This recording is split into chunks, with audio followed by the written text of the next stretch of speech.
with that, we kind of can move into the patriotism versus the nationalism, because that patriotism front that we talk about is important, because I consider myself a patriot. Many of you probably watching this consider yourself a patriot. And historically, the progressive era of this country was the most successful time of this country's history. And I'm very proud of the achievements of the country in moving forward in economic justice, racial justice, gender equality over the last 100 or so years. But we are seeing an unprecedented clawback of civil rights and civil liberties right now as we continue to have the Supreme Court rule our lives, as we continue to have a minoritarian Republican Party control our lives through the use of institutional decay. I consider myself a patriot in that way that I can criticize the government, or I can criticize the country and the actions that we take, because I believe that we can do better. I believe that we can be as great as the founding fathers thought that we could be. And I believe that we can continue to utilize the founding documents to implement a new progressive era that could possibly provide more civil rights, more civil liberties, and more economic justice for everybody in this country, rather than strip it away to give away to this religious fundamentalism that is taking hold in the institutions of our country. So patriotism is being proud of your country, loving your country, but being able to criticize it and do it constructively. I draw attention to this because the patriotism that a lot of people think of is this willingness to ignore all the bad, wrap yourself in the flag, love the American, American way of life, no matter what, unless you disagree with the progression of time where we've given more rights to gay people, or, the right to vote to women, or, civil rights to black and brown people in this country, in the 1960s, the civil rights era. All this stuff is good, but if you criticize any of that stuff today from the right, they could still consider themselves patriots, even though there's no constructive criticism to be had. So it's all in comparison to a reactionary right wing that considers themselves patriots. Frankly, a lot of people on the left allow them to have that framing, patriot, because they're unwilling to criticize the United States in a broad narrative, in a way that is actually constructive.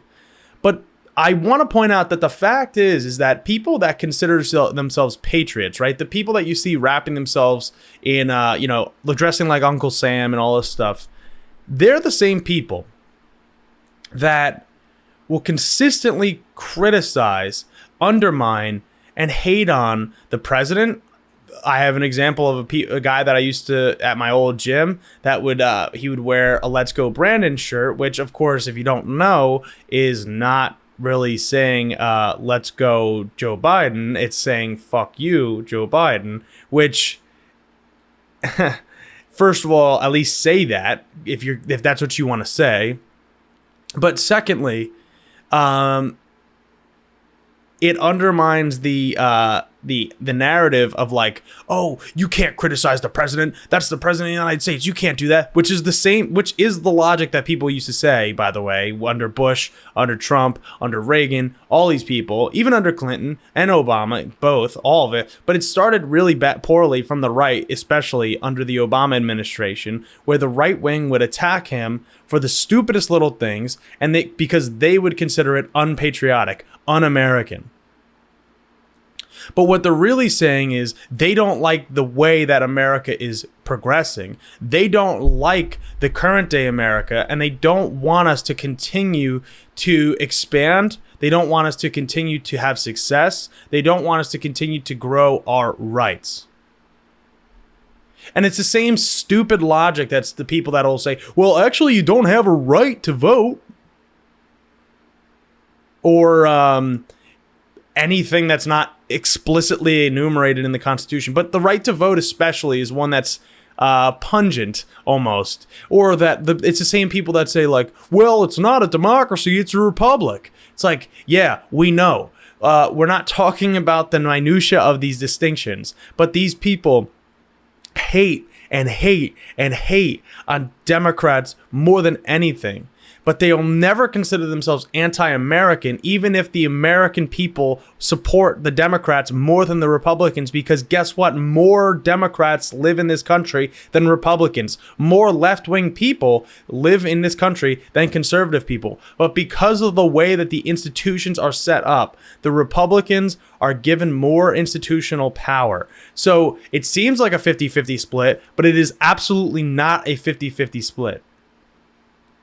You can tell that, just look at the way that corporate America is moving. Look at the way that capitalism has evolved to be inclusive for gender equality, for racial equality, for LGBTQ plus issues, because that is where the money is, because that's where the majority of the people are, and that's what they support. So it's silly to just say and criticize all these things, right?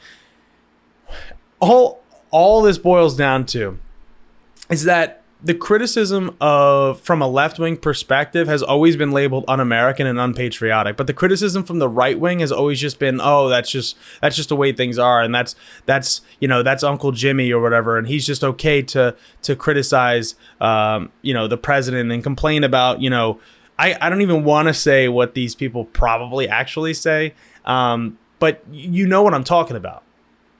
You do know what I'm talking about. If you have somebody that's complaining about all these people, like it's consistent throughout my whole life. The people that have complained the most are the right wing, and they hate on America more than anybody else. So yeah, there's probably some people on the far, far left that burn American flags. And guess what? Just because you wrap yourself in the American flag does not make you a patriot. It makes you a nationalist. And that is the distinction that I'm trying to draw here. I wouldn't burn an American flag. I love America, but I also think that we have to grow. We have to progress. We have to fight for more justice, for more rights, for more freedom. Because we're not done. The second that we are considered done is when the empire of the American ideal will fall. And I don't mean the empire abroad. I mean the empire of the idealized version of America. Because I don't care about the imperialist, the imperialism of the country. I don't care. Not in the, I don't care that we're doing bad things, because I do care about that. But I'm saying, I don't care that we are an empire, but I care that the ideals of the democracy that was founded in this country live on and can hopefully inspire other countries to do the same. But we are now going backwards. We are regressing, which makes people feel less patriotic. And then you have people from both sides that are feeling less and less patriotic, which leads me to this new poll from Gallup that has been discussed. I've seen it discussed on the news over the last couple of weeks, specifically on Fox News first, but then I saw it on CNN this morning. So I was like, why don't I talk about it? So this top line here is extremely proud and very proud combined. So during 2022, 65% of people in America said that they're extremely or very proud of the country, but only 38% of people said that they're extremely proud, which is the lowest since 2001 when they first started to poll this. Now, of course, you see these giant bumps here because of, frankly, let's be honest here, the response to 9/11 is going to skew these numbers in the first couple of years, as it frankly probably should have. But that leads to frankly, the way that I interpret this is that since the 80s, we've seen a growing nationalism. Now, I don't know this for a fact. This is a theory, so take it for what it is. But under neoliberal governments, and neoliberalism meaning like the post-New Deal, Carter, Reagan, Clinton, all that stuff, right? Neoliberalism being the privatization and corporatization of most of America, has led to a growing nationalism. Which, sorry, I'm about to sneeze. If you were just listening, why did he do that? My house is very dusty. But the neoliberalism in these years, which I know gets that framing gets thrown around a lot, right? But that is the actual interpretation of what I'm having here is that era has led to a rise in nationalism, not patriotism, right? And nationalism can be useful, but for the most part is not useful because you have an undermining of the critiques, an undermining of the, let's just take it from a musician, right?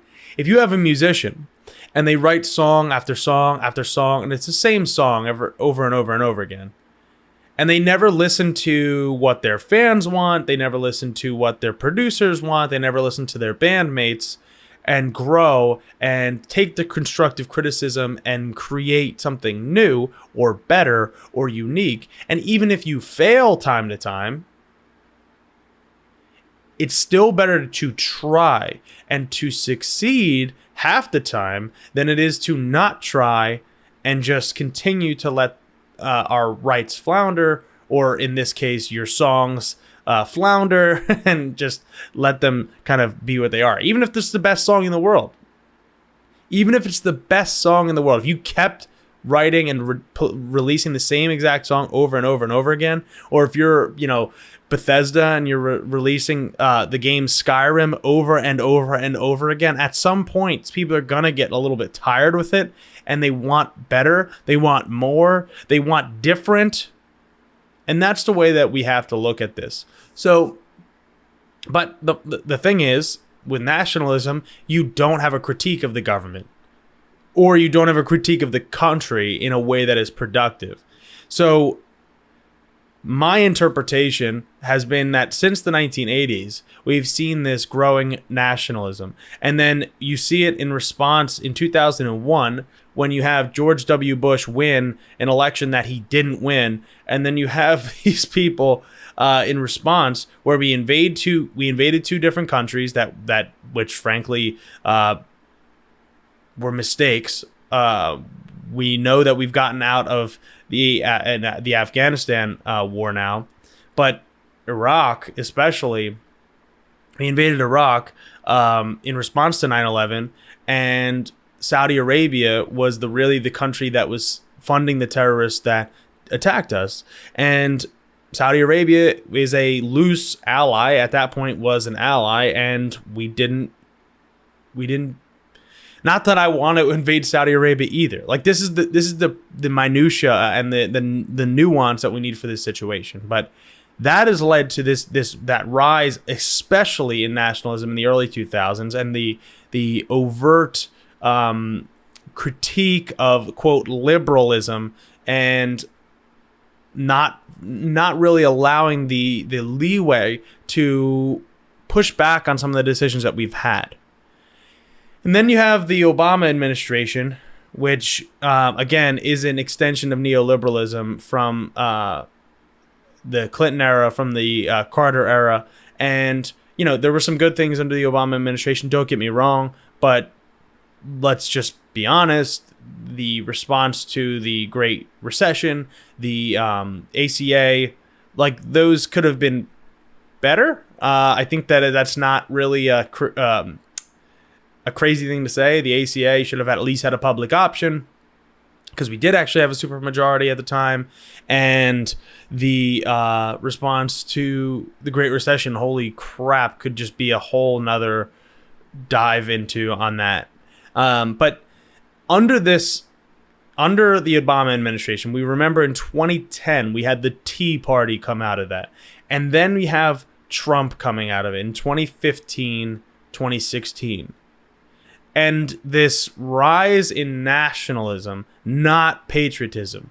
Go to a Trump rally and see, or go to the Trump store. If you're in Bucks County, or if you're wherever you might live, there's probably still one. In Bucks County, we have plenty of them. There's one in right around in the Chalfont, New Britain, almost in Lansdale, in the Montgomery County area in Pennsylvania here, and it's all, Trump like Rocky and jacked and having guns shooting them and an American and a bald eagle flying overhead and all that stuff. That's the type of symbolism that has been co-opted by the far right and the nationalists. I love certain American symbols, and I love whether it be the stars and the stripes. Like, I love American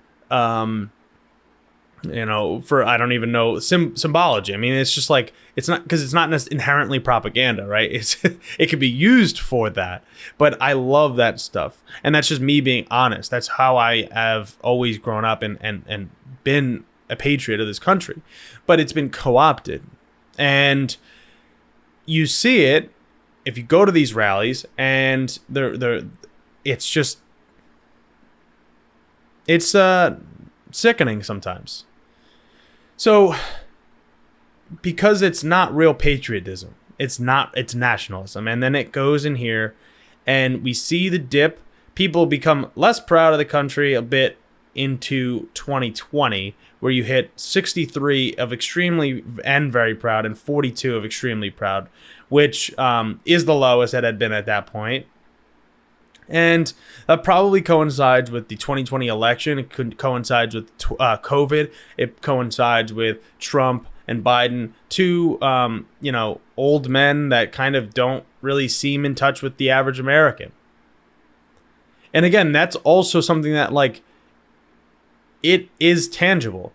I think anybody that knows, either like has paid attention, can kind of tell that, like, these guys haven't really been in touch with the regular American people, especially Trump, but even Biden, because Biden's up there, man, and he's been a politician his whole life. He's not had to worry about the same things. And granted, I know his story is rough in places with his kids and his wife, or his former wife, I guess. But it's not the same thing. It is not the same thing to feel the economic changes in this country, and it's good to fight for demographic change, but he wasn't the one leading that, remember. So this stuff leads to this year, where we have the lowest extremely proud and the lowest well, I guess the extremely and very proud combined is not the lowest ever, but the lowest extremely proud, which I guess doesn't surprise me, but also is a bit manufactured, I think. I think the overall, like, people are getting divided, and people feel like they don't have a voice. And this is a bit manufactured, I'd say, because of the hype up of certain issues from the right, whereas real rights are being stripped away, like Roe being overturned, for example. And it is hard sometimes to say, that we're proud of what's going on, because I'm not proud of what's going on. I'm proud to be an American, but I'm not proud to see the institutions undercutting fundamental rights. So the way that this is going to hopefully turn around, if we want it to turn around, which frankly I do, is you have to provide for the American people. You have to provide tangible, material benefits. And I don't just mean, in this case, monetarily material, but fundamental rights. You have to start fighting for people for their housing, their food. You have to start fighting for their basic civil rights, like the right to an abortion, the right to bodily autonomy, the right to vote. you have I don't know how we don't talk about this enough, but the Voting Rights Act is almost void at this point because of the Supreme Court. They don't want you to have a right to vote. Certain people, you can imply who that is, and they will almost say it out loud that they don't want you to have the right to vote. They say that it's not in the Constitution that you have the right to vote. It's heavily implied by the 14th, I believe, and the 15th Amendment, maybe the 13th Amendment, if I'm mistaken there. All of the Reconstruction amendments, functionally, heavily imply the right to vote.